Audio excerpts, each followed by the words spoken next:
are a group of care experts with a vision of creating a world where care experienced people are thriving, not just surviving.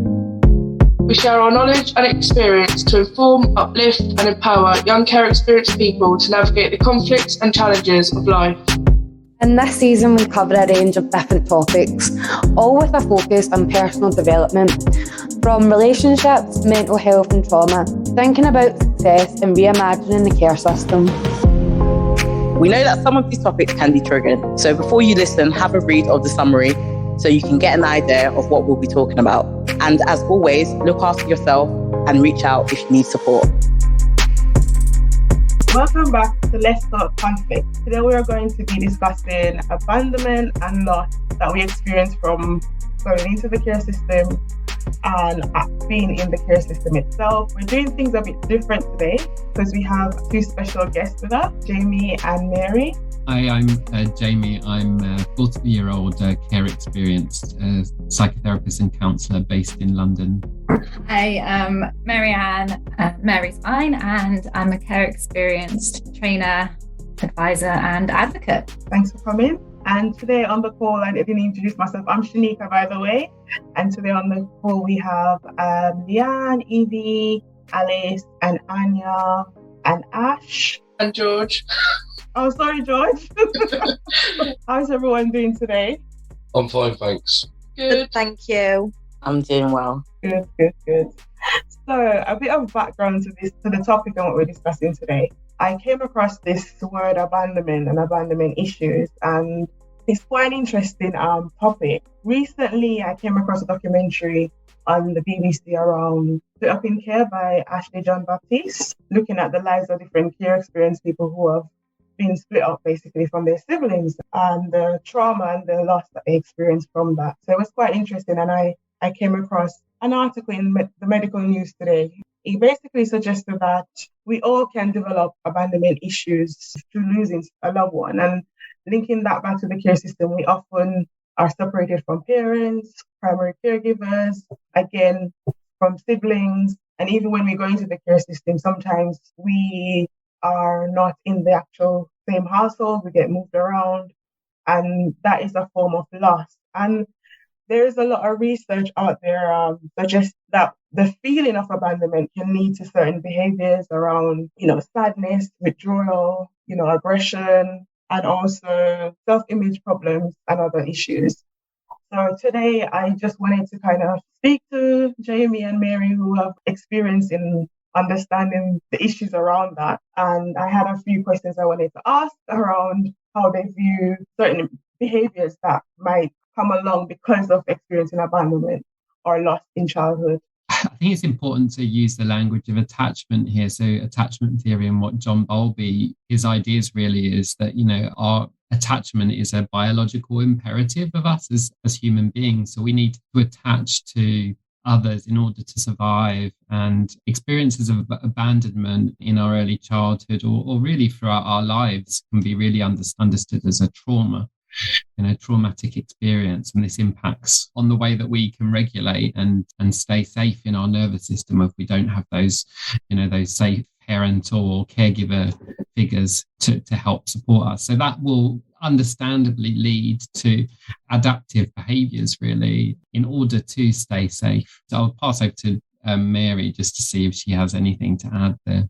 Yeah, I think when we think about this question, like Jamie says, we have to come at it from the trauma lens of understanding why we need attachment and the importance of attachment, especially in those early years.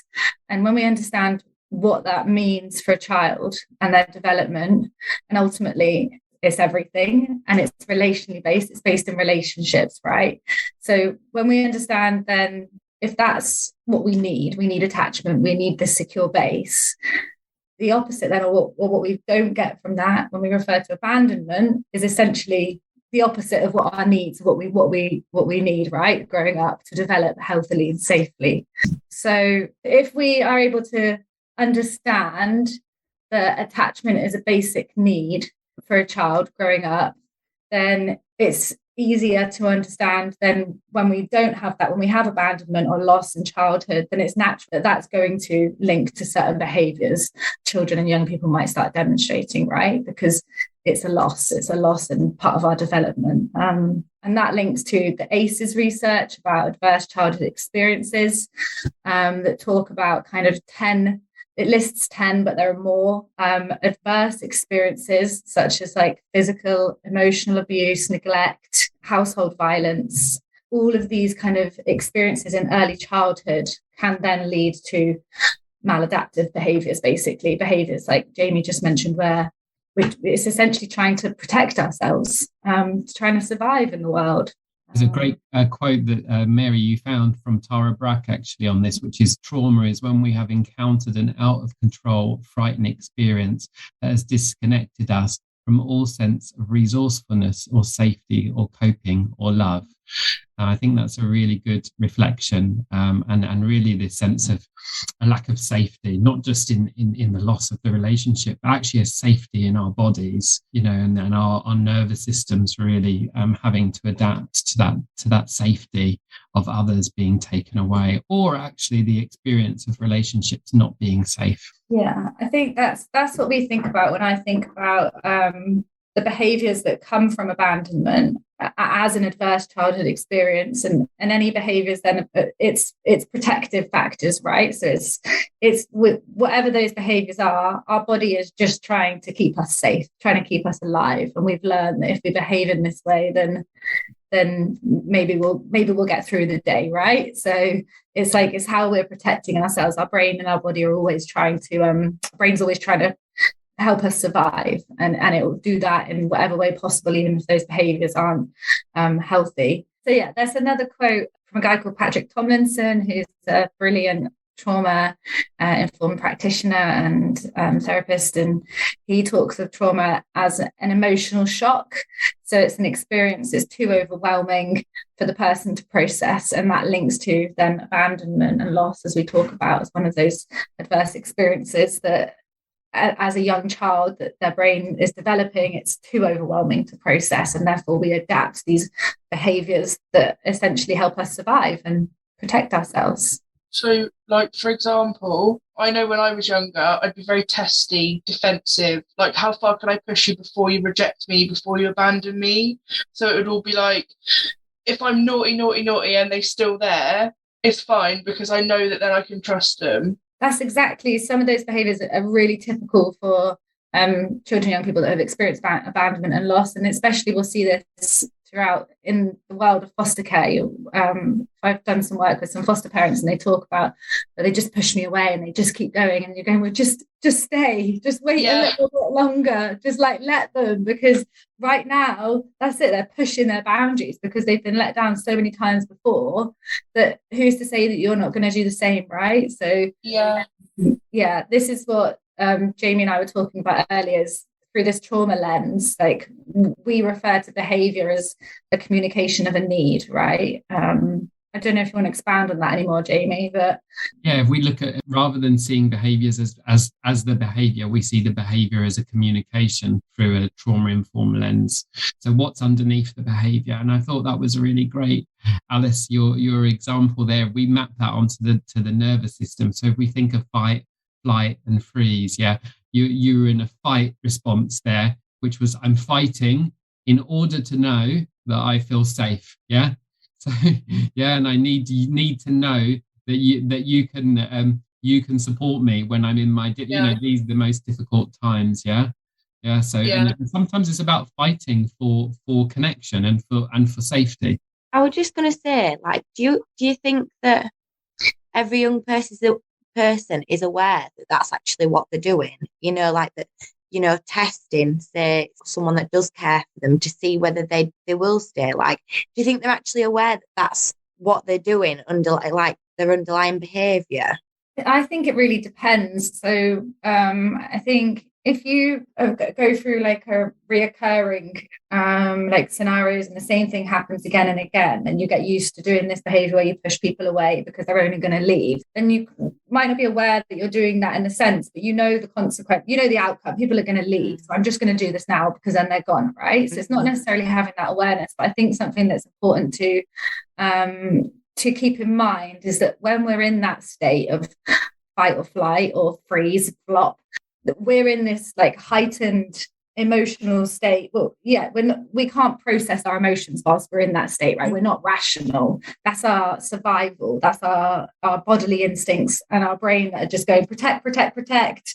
So it's not like in that moment, if that's what we're doing, that as a kind of, if it's a trauma response, we're not able to rationalize that in the moment. So it's the same as saying, like, if you're having an argument with your partner, with anybody, you both just can't see each other's point of view and you're just getting angry at each other, you're in this heightened state, and actually the best thing to do is walk away and let yourselves regulate, let yourselves calm down, and then come back at it again from a different angle, right? When you're in it, it's very hard to have that self-awareness because your survival instincts have taken over essentially, and you can't rationalize and be in that state at the same time. That's what I'm thinking, because the words that keep coming up for me is like survival mode and like coping mechanisms, and that's like how I see, I don't know, as what other people might call like bad behavior.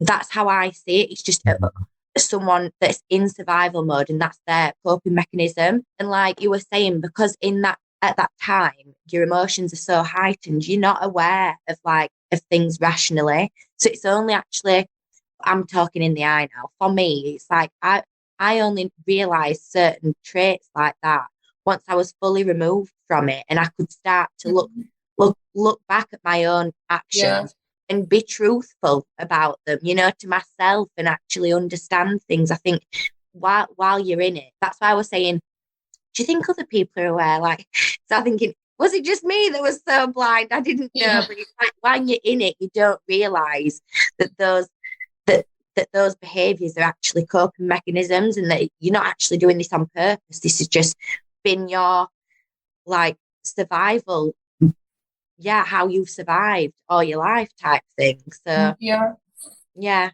And I think that's what you're describing there, Evie, is a really important thing in relation to regulation. Because when we're children, we actually can't regulate our nervous system on our own. Yeah, we need adults to help us to do that. Yeah, we need other caregivers. Yeah, to help us. Yeah, so we can't get to the reasoning brain. Yeah, so if we fail to regulate ourselves, then we actually need somebody else to help regulate us. Yeah, and to calm us down. So this is a really important thing. So if we're abandoned, if we have an experience of abandon or multiple abandonments, then that regulation, that co-regulation from other people has really been compromised. So that's why, I think quite often we need to be taken out of the situation, or what we really need as children or as adults when we're in an overwhelmed state in reaction or shutdown, then what actually we need is another caring adult or another peer who can just be with us and understand, and ask what's happening. Can you describe how you're feeling? Is there anything that you need? I'm noticing that you're angry. I can feel it. It seems difficult. Can we just sit together? Those simple things that are really, really important to meet any kind of behavior, whether it be a shutdown, being aggressive. We know that meeting another person with anger and aggression, never means that the situation is resolved. We need a lot of care and compassion when we're in those activated emotional states. I completely agree with that. Do you know what's really awkward though, right? That's exactly what we need. But when I was younger, if someone ever came to me with that in a genuine place, I'd be like, oh no, get away from me. You're dangerous, you are, because you're being nice. Do you know what I mean? I'd be like, I can't be in this place with you. Who are you? Why are you being nice to me? Do you know? And then I'd reject it because I'm safe if I know what's going on. Like, I can't have that person knowing me like that. Do you know what I mean? So it's just a complete round and round. Here we go again. What you're also talking about there is another the coping strategies and and the consequence of that abandonment. And one of those really key ones that is quite obvious is, I think quite a lot of children that grow up in care that I've experienced have this kind of, I can do it by myself, I don't need you narrative. Like, I've done it before, I can do it again, right? Like, because we've had to get up and survive. And it's easier sometimes just to get up and do it by yourself than it is to let somebody trust them because they're going to leave. And that process then of starting to trust somebody and to let them in, it is really long and really painful, and it's a bit of like a tornado at times. And I think that the only way that we can get through that is to have that one always available adult, that consistent person in your life that really believes in you, that trusts in you, and allows you to come to terms with that in your own time, you know, and it shows you that they're not going to leave no matter what. But not a lot of us get that in foster care, I don't think. I think, especially when we talk about multiple moves and different schools and different caregivers, it's abandonment and loss after loss, isn't it? So you're saying that there needs to be stability, basically. There needs to be less moving around and more stable relationships. Also, I wanted to touch on, sometimes there's young people in care who, you know, the flight, fight response.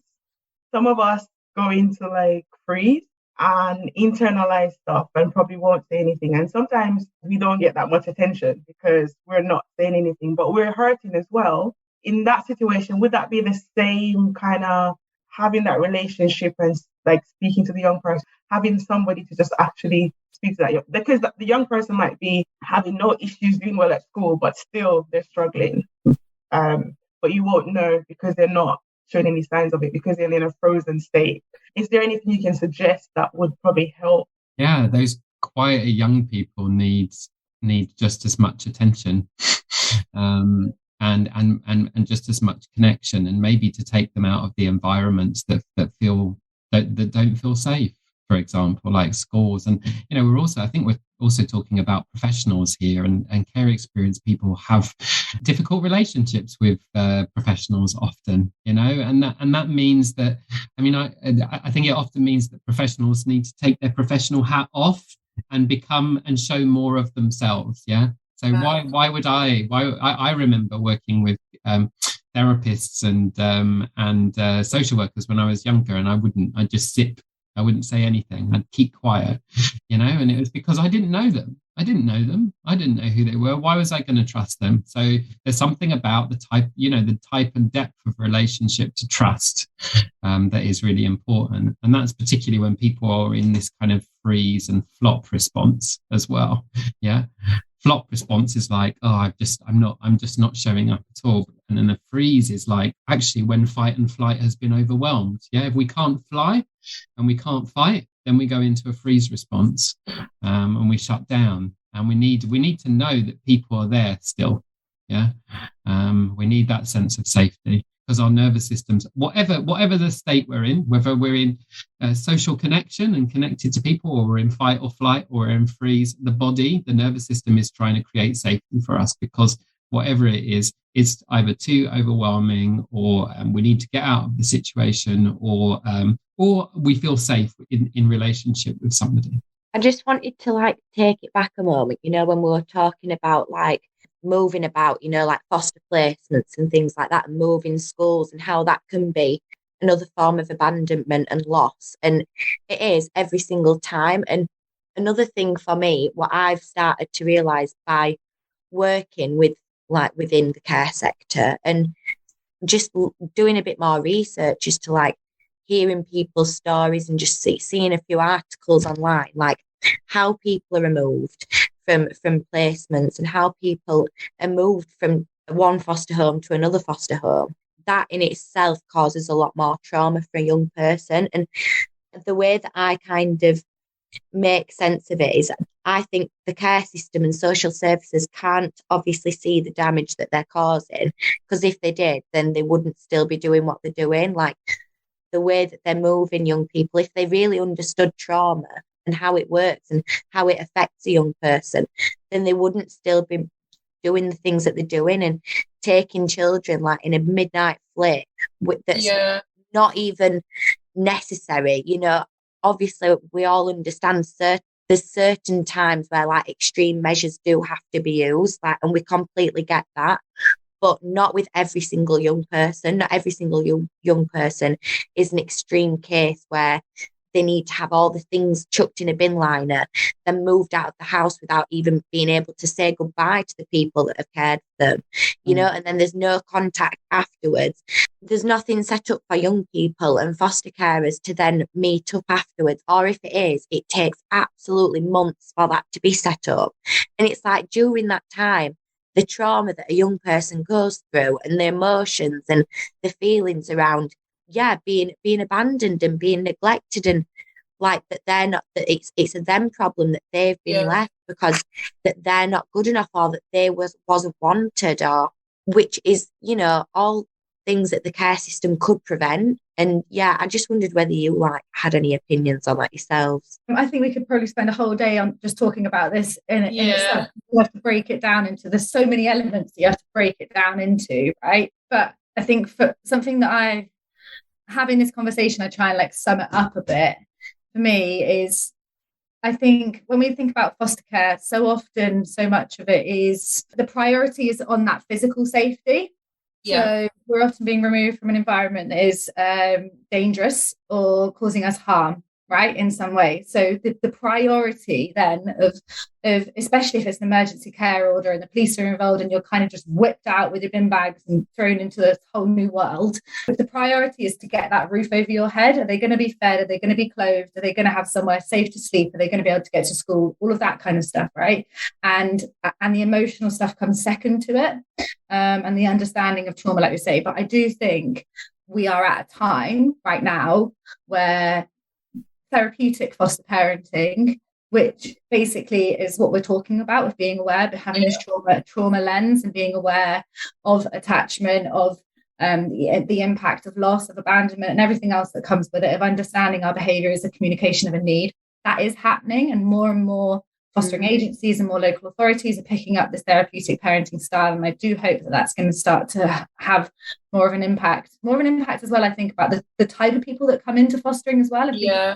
Raise more awareness to the education of what it actually means, like what we're going through and our stories and our journeys, and we'll raise more awareness of what it means to be care experienced, and hopefully then more people might want to come into fostering, you know. But it's a journey.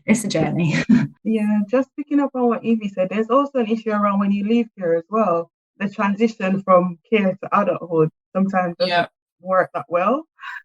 You're still given bin bags, you know, the bin bags are still there. So there's that, how is that communicated? Because often we leave care and we haven't got those networks, we haven't built those relationships, and we have to go into the big world and form those relationships, and we still have that trauma that we probably haven't healed from. And the additional trauma of, we don't get to decide when we leave foster care. We don't get to say, oh, look, I'm ready to go. There's an age limit on it, and we start getting prepared for independence. But what does independence mean? Being alone, right? Like, that's not what the focus should be on. And that in itself is another abandonment, another loss that we'll experience right at the end of that care journey. This is what you're describing here is also children and young people's rights issue, as in treating children and young people as experts of their own experience and life. And this means relationship-based practice where children and young people are really included in those transitions and understanding what is happening, and that social workers and anyone else working with these children and young people have the trauma-informed lens, so that they can actually sit down and have a real conversation and to try to help with the understanding and the transition, so that it doesn't feel like another abandonment, and actually it doesn't feel lonely, you know, because there is inevitably in all of these experiences going to be a sense of loss and fear. But actually, how can relationship-based and therapeutic practice support that to be, you know, less so, you know, more supported, and make sure that the children's voice is included, and that they understand the decisions that are made on their behalf, and where possible are actually really included in those decisions. Yeah, like Mary was saying earlier about they physically look after us, like we're fed, clothed, etc. But I feel like all of our relationships that are I say permanent, but also like changing social workers, all the professionals change as well. But you've always got a social worker or a foster care or all of our relationships up to the point of leaving care are professional relationships, and that focus on our physical safety, moving us around, actually hinders any personal relationships that we may make, friendships, relationships of any kind. So when we do reach 18 and all of that professional input goes away, we're then left with no one that's not being paid to interact with us. Yeah.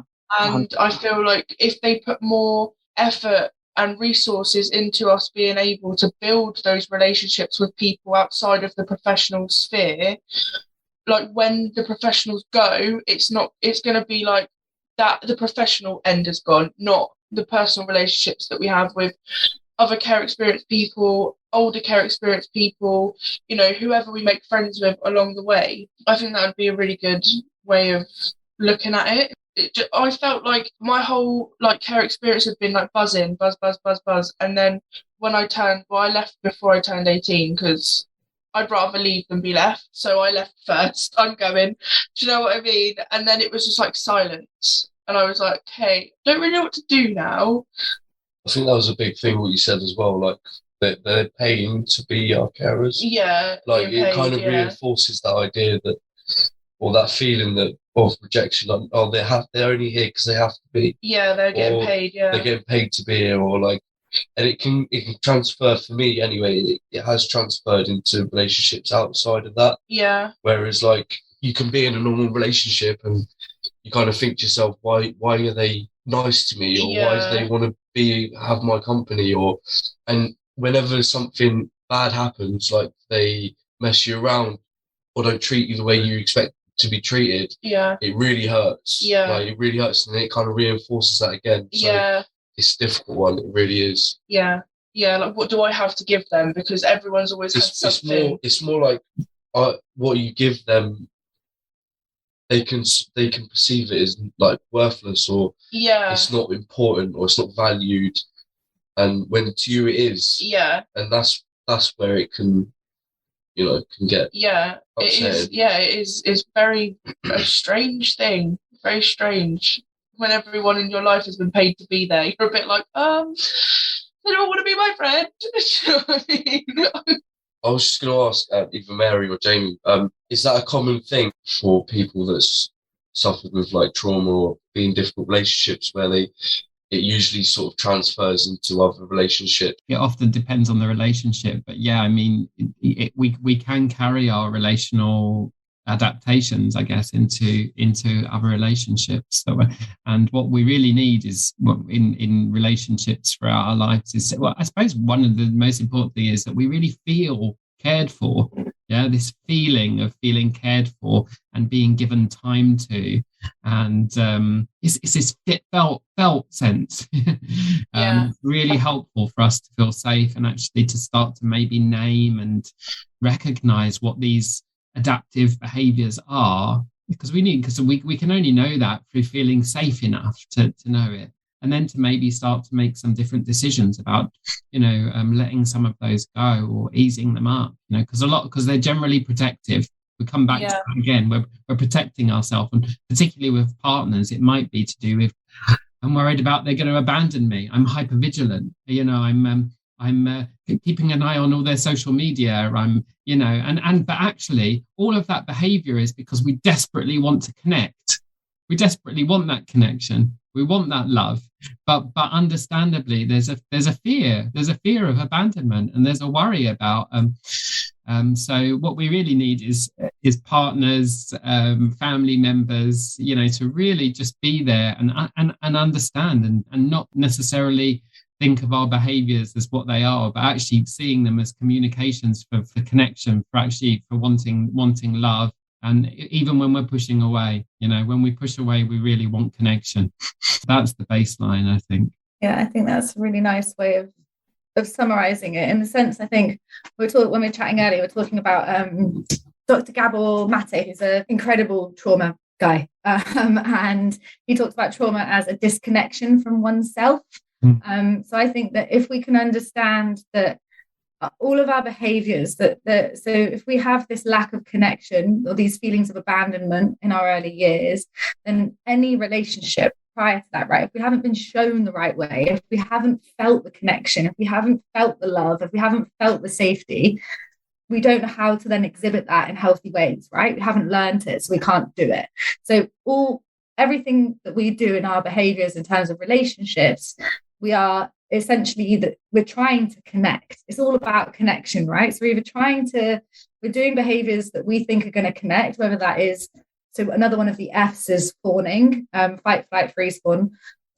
So fawning is like people pleasing. This is one that I exhibited so much growing up in care, because I was absolutely terrified that if I said or did something wrong, that I would get split up from my brother, or we would get moved on to another placement. So it was always, I had no boundaries. I was very, yes, sir, no, sir, 3 bags full, sir, whatever you say, sir, right? Because I fawned to it. So, but that was my way of trying to connect, of trying to have this relationship where I feel safe and connected so that I'm not going to get moved on, right? So it all comes back down to that. It's from my perspective, it's always about connection. I have a question. I just wanted to go off of what Jamie was saying about young people having someone to go to.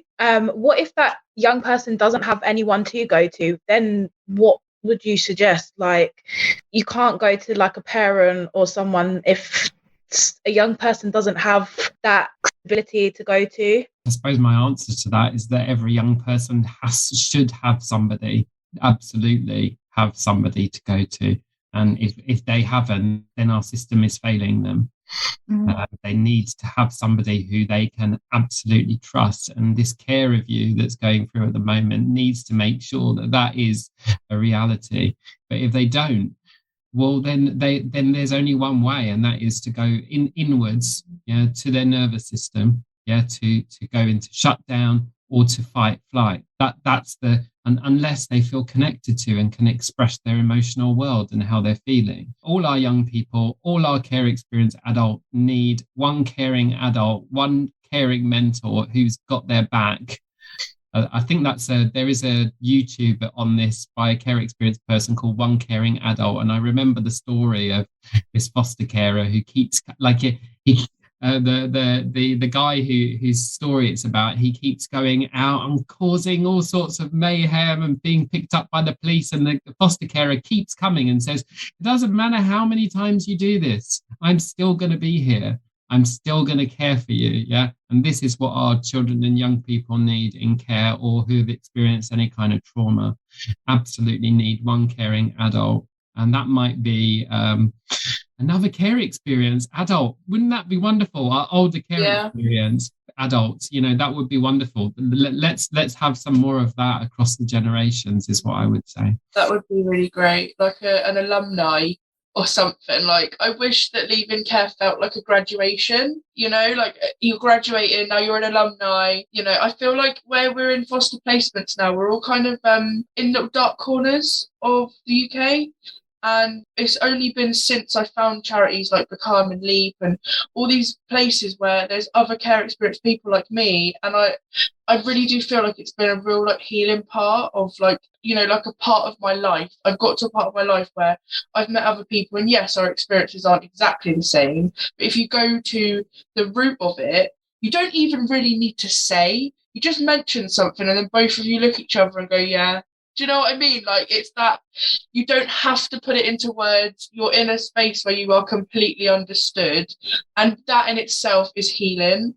Like, because that is something that it's identity, understanding of like other people understanding who you are, what you mean, like your intent, and that's amazing. That's something that I've found to be really helpful as I've grown up. My question, well, I had a few questions. I've gone a bit blank now. But I wanted to know, like, how you would navigate for a care experience person that has a lot of care experience friends. And obviously, we all at different healing journeys and different stages.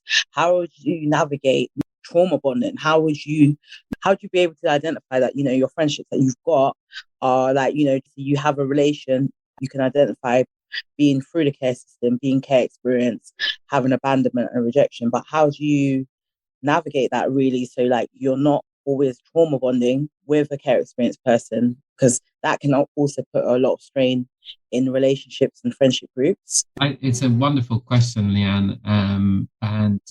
I think Mary introduced the idea of, trauma as being a disconnection from our bodies. So I guess, part of belonging is coming back to belonging to our body. Yeah. So I suppose in relation to your question, what I would say is that it's about really feeling into yourself. How am I feeling in the relationship with this other person? Yeah. Am I feeling overwhelmed a lot of the time? Do I feel like I'm carrying a lot? Do we need support? That would be a question that I would kind of say, is that because sometimes, we're maybe holding more and we need to have a boundary and kind of go, oh, do you know what? This is a little bit overwhelming for me, this conversation or talking about some of these things. I wonder if one or both of us need support from somebody else, around this. So it's about not feeling you're taking on this, what you're saying, trauma bonding, that you're not kind of taking on trauma or feeling re-traumatized. If that's happening, then what we need is some support, probably from a therapist or another care experienced person who's kind of got more, experience of trauma and regulation to help support us, possibly. There's something about resonance. Mm-hmm. I think that, Alice, this is what you were getting at. I think this kind of mutual resonance that we might have as a community. And sometimes it's about saying, you know what, let's just put aside our care experience today. Let's just hang out. But yeah, this trauma bonding is a really interesting topic. I only just heard this term recently, and it's something to be aware of, and just checking in with yourself and your body and knowing where your boundaries are, really, and whether actually you feel good in it, you feel okay. Oh, actually, maybe I don't feel quite there today to meet up with that friend.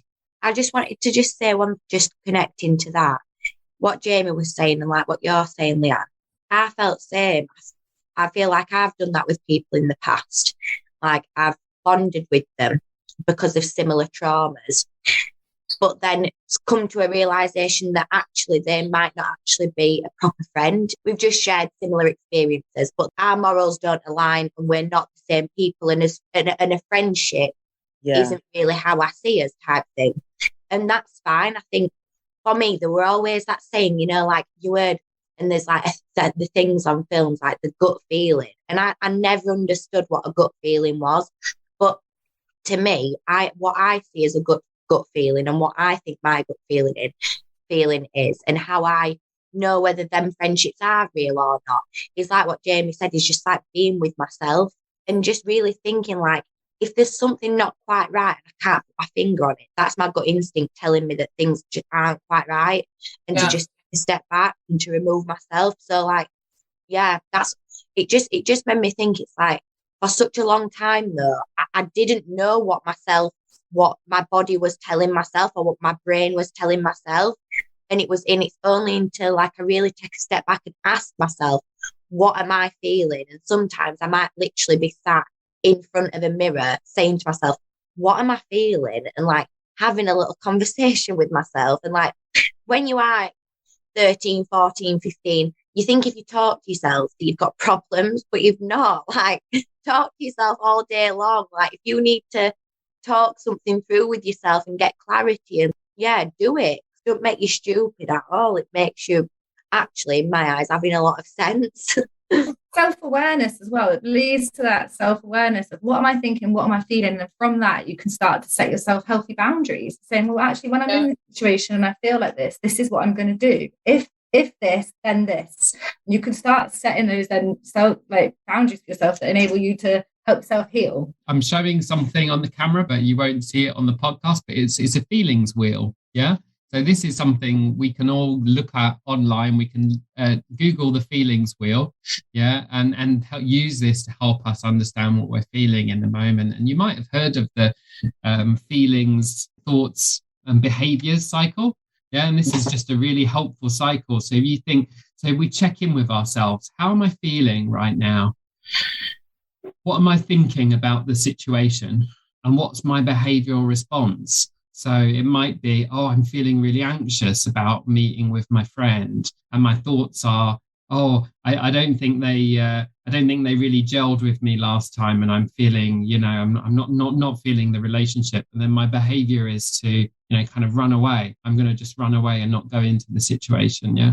So that's kind of what we call an automatic behaviors. And then what we can then do is start to think about, well, what are the alternative thoughts and behaviors that we might be able to explore instead? I just wanted to say about Leanne's question, I completely understood what she meant. I've met care experienced people before, and they're not as far along as I am necessarily in understanding who they are, having the kind of interpersonal skills of building a healthy relationship. And I've found myself allowing their behaviour and not standing up for my boundaries because they have care experience, and being like, oh, they need that person though. They need that person that doesn't walk away. But I got to a point where I was like, yes, they do need that person, but also you don't have to be that person. And if it's being that detrimental to how you're feeling, then this isn't healthy for either party. And that person that they need, you can't actually be that person. So it's going to end badly, either way you look at it. And I've learned that saying that out loud to them is actually more comforting than either dropping it off and being like avoidant, or being the person they want and not actually being that person and letting them down. I love the feelings wheel you've got, because at the start it's like very basic, and it moves on to a different, like, you've got the good, bad feeling. Is it happy? Is it sad? And then what kind of happy or sad is it? And then it gets deeper and deeper, because sometimes I know I'm in a situation where I am overwhelmed and I can't identify or verbalise or understand how I'm feeling. And sometimes being that basic, like, is this a good feeling? Is it a bad feeling? Is it a physical feeling, or is this a brain feeling? Like, am I thinking something that's making me feel this way? Or am I having a physical reaction that I can't understand because mentally I feel fine? And bringing it back so basic, and then it gets easier the more you practice, because it's not something that we get time to do when we're in care. There's never that reflection, because it's like one war zone to the next. We're never getting that, the downtime, and even when there is downtime, that's scary too, because you just sat waiting for the next like storm to hit. So I think that practicing that kind of also lets you know who you are better, and once you know who you are better, you're better able to connect with other people. You're not lost as much as you are when you're confused about how you're feeling in yourself. So yeah, and I wanted to say as well, just because we have care experience, and I know that I've been negative in relationships. I've been the one that's been given the problems instead of the other people. And yes, we need understanding, and yes, we need patience, but I also feel like it's not an excuse to be abusive. And I feel like we need to hold ourselves accountable, but also be understanding as to where that's coming from. And I've learned as well that if I verbalise how I'm feeling and communicate to the person who I would like to be there for me, how I'm feeling, why I'm feeling it, and what they could potentially do, it's like the behaviour is a communication, right? I've tried to make it a verbal thing instead of a physical or an outburst kind of thing. I may be jumping, but there was a really beautiful thing, Jamie, you mentioned about forgiveness and just showing grace to yourself. And I also feel like when you start healing yourself, realizing, looking back on things that you may have missed in your life, good relationships, and that all starts coming back to you. Sometimes for myself, personally speaking, I felt like really guilty and really upset, saddened that, I didn't get to experience this. I wonder what it could have been like this time 10 years ago. It makes you really think on the best ways to tell your former self what you could say or said to yourself to just comfort yourself in terms of when you're self-regulating and just checking in. So I wanted to just ask if you had any of those key little phrases that, people listening incorporate. It makes me think of the Buddhist loving kindness process. So, but really we could call this kind of radical compassion and self-acceptance. And seeing, I think, really building on what Alice, you were saying about how do we meet our emotions, or how do we meet memories with let me breathe and recognize that that's what's coming up for me. That memory is coming up, and I really want to forgive myself, for that time, when I was feeling angry or vulnerable. So it's a really, really coming to ourselves and our experience with a radical acceptance and compassion. There is a wonderful care experienced Buddhist teacher called Valerie Mason John, and she has a practice called the 5 basic needs of the heart. And if you Google that, you will find the most wonderful loving kindness meditation that she has. And that is one thing I'd really suggest looking up, particularly because she's one of our crew and has been through a lot and has really, done some wonderful things, particularly around addiction, but also around shame and recovery, really. And it's all this stuff, really. I think what you were talking about, Alice, there is about self accountability, but also bringing compassion to ourselves. And I do love that. It's the shift from I'm really angry at you to saying I'm really angry about something, and I need someone to just sit with me so I can understand what is going on for me, to be able to describe it, and then to maybe bring some compassion to it as a practice. That's going to stick with me for a really long time. The self-compassion and how it's framed, because you don't hear it enough, and you don't realize that it's a very subconscious thing. Sometimes you may not say it, but when you sit back and when you're alone, it's normally when you're alone you realize that me being myself, and I'm sure a lot of care experienced people are the biggest critics, and they don't they forget how far they've come, and sometimes it just drops on you. You're like, wow, I'm amazing. XYZ happened to me, and Billy down the corner, who's not had one thing go wrong in his life in terms of being misplaced, rejected, abandoned, and you can handle things so well, and we do it with so much grace. And I think that's one thing people listening really need to remember as well. I'll do a quick practice with you. If you put one hand on your heart and one on your belly, so breathe in slowly through your nose and out softly through your nose. And then say to yourself, I deserve love and compassion. I deserve love and compassion. Always. And just really feel that self-holding, that you're holding yourself. And if you grab a cushion. Buy yourself the most amazing heart cushion if you can, and practice this. Breathe in slowly, out softly. I deserve compassion.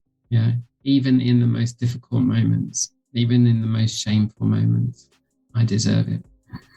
And everybody else deserves it too. I want to send out love and compassion to everybody else, even the people that I'm really struggling with right now. And that's the essence of loving kindness meditation from the Buddhist practice. That was amazing. When you've got someone who's dealt with trauma or abandonment and get attachment issues and things like that, I think people normally think that you push people away and you test them to see whether or not they deserve to be in your life. But I think other people can as well change themselves to make sure that they are similar, whether it be a friend or a partner or it's a placement, but they change themselves and them likes so that they're similar, so that they don't leave. I just think I don't think people recognise that enough, that some people actually change themselves so that that relationship continues, that it doesn't go away. And I think also, Ash, what you're saying is about I suppose if you can take this if you can flip it into the positive, though, is it can be just when actually attachment is starting to work, when we start to earn a secure attachment where you haven't had one in the past, actually, because the relationship is there's a balance, maybe as well. So that's another thing to recognize, is that we can, although we might have a particular way of attaching, it can change through relational relational healing is through relational support. So there can be, we can really learn to be in relationship and attachment through more and more attunement. And that takes work on both our parts, really. Like you were saying, Alice, it's our responsibility and our partner's responsibility. So if we can actually get into a position where each of us can say, oh, I'm feeling this, and then feeling that. Oh, let's both go down and write how we're feeling and what we're thinking of saying to each other. And then, but come back like in half hour when we're not arguing and just sit and have a cup of tea. And then we'll talk about it instead of arguing at it. That's another way. You're both arguing over the fact that you really love each other, and that's at the base of it. That's most of the reason why you're arguing.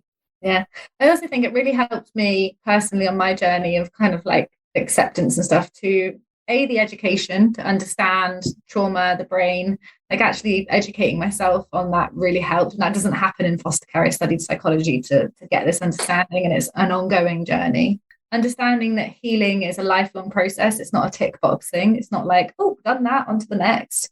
Like, it will ebb and it will flow. And in terms of like going back to the question about things that help us get through, one of the quotes that really helps me is thinking of our emotions as like clouds, as like the weather, right? So like we don't have control over what is going on in our brain, like necessarily. Like thoughts will pop in and they'll go, and eventually the more that we learn that we can't control the input, but we can control what we choose to keep hold of, that kind of really helped me. So I think of emotions are like clouds, so you can't control the weather. You just have to wait for the clouds to pass and the sun will come out.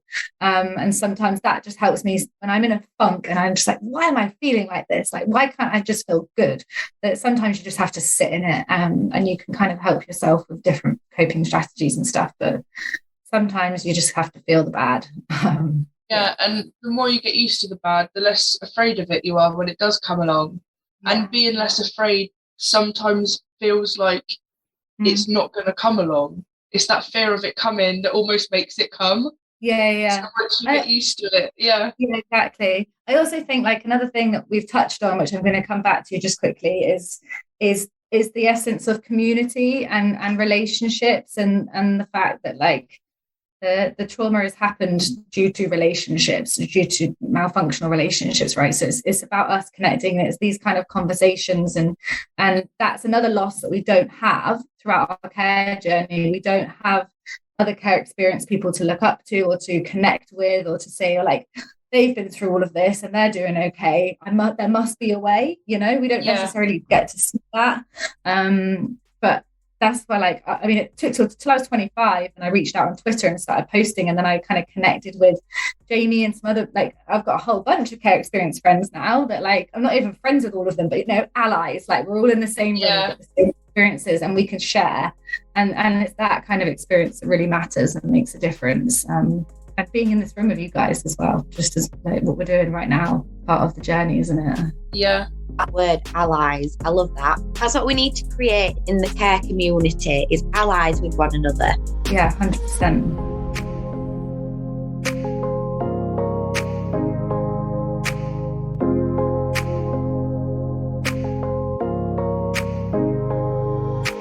Just to jump in, Mary, on what you said about like coping strategies and how we can help ourselves.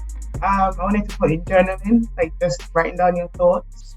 Sometimes when you don't have anyone to speak to, just writing it down. I think it lets that load off, I guess, just writing down how you're feeling. Also as well, in terms of how we can help ourselves, there's that aspect of being self-aware, doing what we can. In terms of professionals, do you think maybe there's like a space for professionals that kind of help us understand what's happening to us, in terms of maybe, I don't know, having to study to kind of understand some of the issues around attachment issues and all that kind of stuff? Maybe, I don't know if there's maybe opportunity for like a group kind of situation where we have like a session where we discuss certain things and just talk about our feelings or something like that. I don't know. I'm just putting stuff out there to kind of help with the self-awareness part. I feel and think that having kind of, it would be a wonderful thing, wouldn't it, to have groups of care experienced people come together to learn about things like attachment and trauma and the nervous system and regulating together. I mean, I can say that Mary and I did work on a little project on that with the Reese Foundation, and we did a number of workshops on that, and that included what we would, I can't remember what we called them, but they were like tools that we all shared together as a group. What were they? They were called calming moments, and like everybody could say a calming, like something that they do to calm themselves or feel regulated, you know. So that kind of mutual learning and support, I think, is amazing. Or going to do some workshops on, you know, trauma and any of these things. There's so much online now. Like you could Google attachment and understanding trauma and ACEs and all these things. So there's a lot of capacity for self-help. But I always think, you know, the kind of work that you guys are doing, coming together, talking about things together, developing a shared language together and understanding is far more powerful. One of the most regulating things that you can do, and you know, learning at your own pace together, like really developing that together is so important. There's also definitely a space for people like trauma therapists and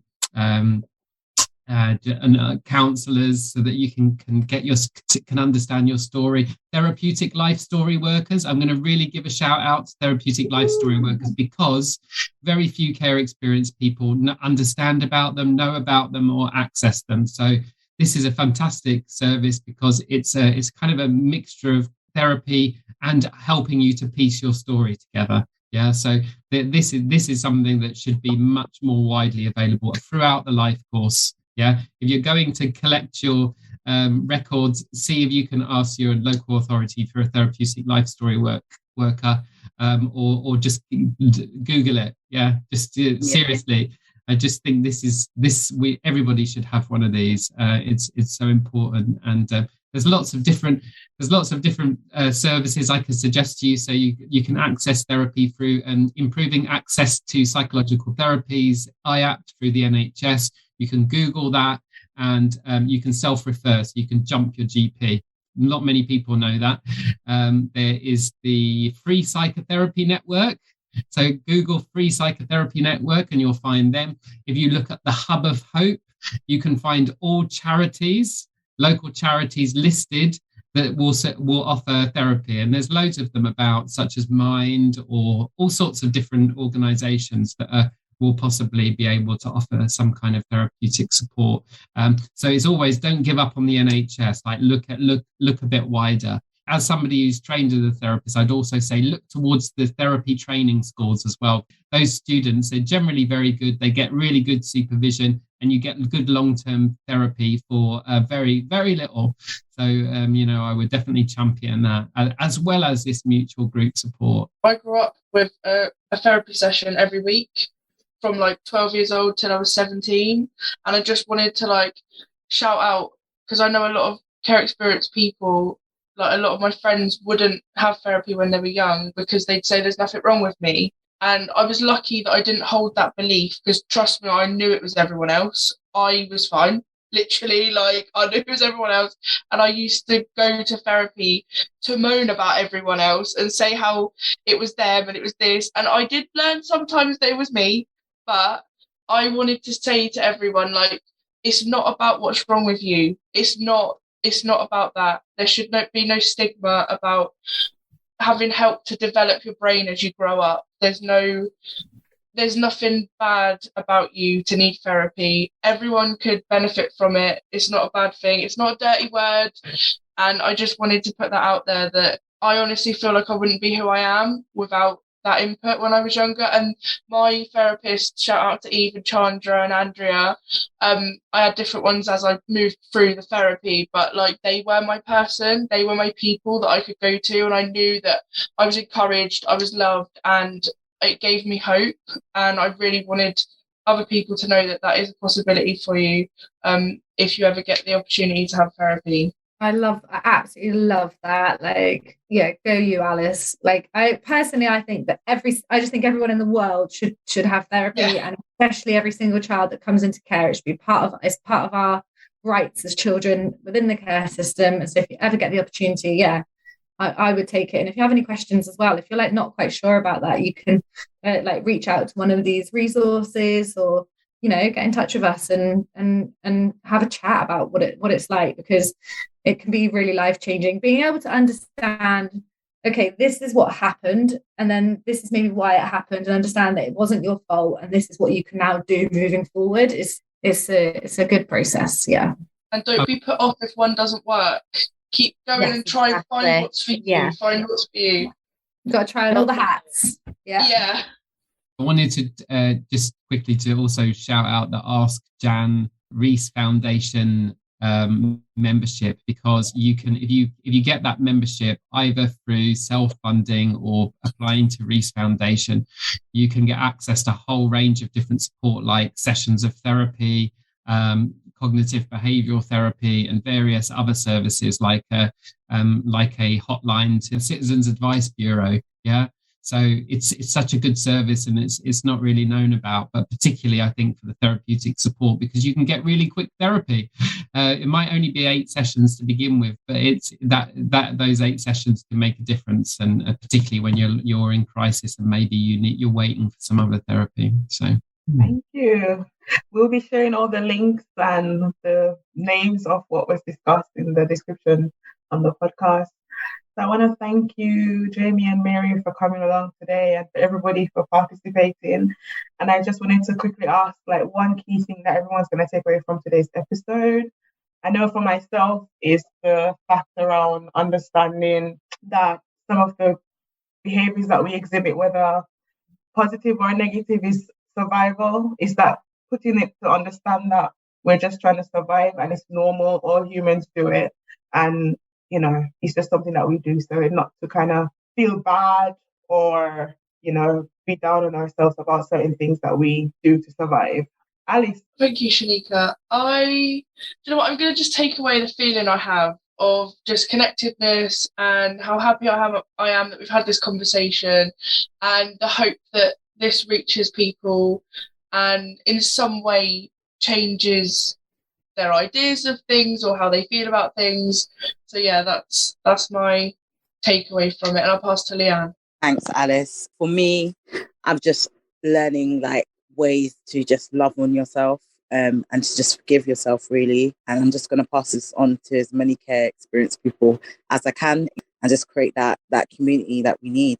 I'll pass it on to Ash if you're there. Yeah, I think something that I'm taking away from today is that you learn through time to like deal with things. So that there's stuff like as a child that I processed a teenager. There's stuff that like a teenager that I've processed now. And I think there's still things now that I'm still learning about myself and like my boundaries and things like that. And I think like I'm always going to be learning. I'm always going to be like you change as a person as you grow up. So I guess like it's all right to not know everything now, like it will come in time. I'll pass it to Anya. What I learned was that it's good to have someone with you to always keep you on the right track. So that's like whether it's friends, family, or even like if you're still in care, then your carer or social worker, just to always keep you going and keep you like within the good place rather than the bad places. George? I think I'm going to take away was probably recognising my feelings more and actually acknowledging them. And I really like the idea of the feelings wheel because I feel like for me the main thing is to not only recognise that I'm feeling something, but also try to understand if it is a good feeling, if it's a bad feeling, what I need to do if I need to change how I feel or help deal with how I'm feeling. So I think recognising that is probably the first step for me. And yeah, that's what I'm going to do. So, Evie, have you got? So I was trying to think like what is one thing that I'm taking from this, because there's so many things that I'm taking. But I'd say, like what Ash said, I'm always going to be learning. But one thing that I've kind of recently been coming to terms with, and what this evening has like just helped me, again, it's helping me come to terms with, is that it is a process, in that it is a journey, and it isn't a tick box. It is an ongoing process. And that I'm okay with that now. Like, I think at one point I was really not okay with that. But now I accept it and I'm quite happy with it, because it means that I'm going to be constantly evolving and constantly growing and constantly learning. So that's a good thing to me. And as well, I really loved what you did earlier, Alice, by just giving your person a little shout out. I'm doing that in the little quotation marks. And I'd just like to give my person a shout out too. I've had a couple of my people, but one lady who really, really helped me was Lindsay from Bernardo's, and she was absolutely out of this world incredible. And yeah, people like that, they really do deserve to be shouted out and deserve to know how much their support helped us. Yeah, and I just think that's a lovely way to close it today. I'm going to pass on to now Jamie. I guess I'm taking away, just reinforcing just the power of coming together in our community and in groups. I'm always blown away when I come to join in different groups. I think you're all amazing, and you're doing all the healing work through this process of being with each other. And it's just it was a real honor to be invited to come along today. And I'm a bit jealous, actually. I'm sure we'll have you back on. But I also know, I myself, I've got some good group, people as well. And I really I suppose why I want to give to the community out there listening in is find other care experience people and come together in groups and be together, even in just like talking about films or whatever, but just come together and feel that resonance of like mutual healing. That's what I'm taking away today. Yeah, and I'll pass over to Mary. Yeah, there's so much snippets of gold that we're all taking away. It's been an absolute joy to be having this conversation with you guys, and I hope we can come back and continue it, because I'm sure we've got so much more to say. For me, I'm really feeling that power of, like, very similar to what has already been said, but that power of us, of doing it for ourselves, of that connection, that relationships that when we come together and we understand, we don't have to share our stories, but we know that we've been through this shared experience, and now we are supporting ourselves and each other to hopefully go on that healing journey, learning that is lifelong, and learning that we could just be kind of ourselves, because we're all going through it. We're not alone in this. Like, we're all going through this journey, and it's messy, and we're in it together. And it makes me feel really empowered leaving this conversation today, knowing that. Yeah, so thank you for sharing the space, everyone. Thank you. Thank you for listening in.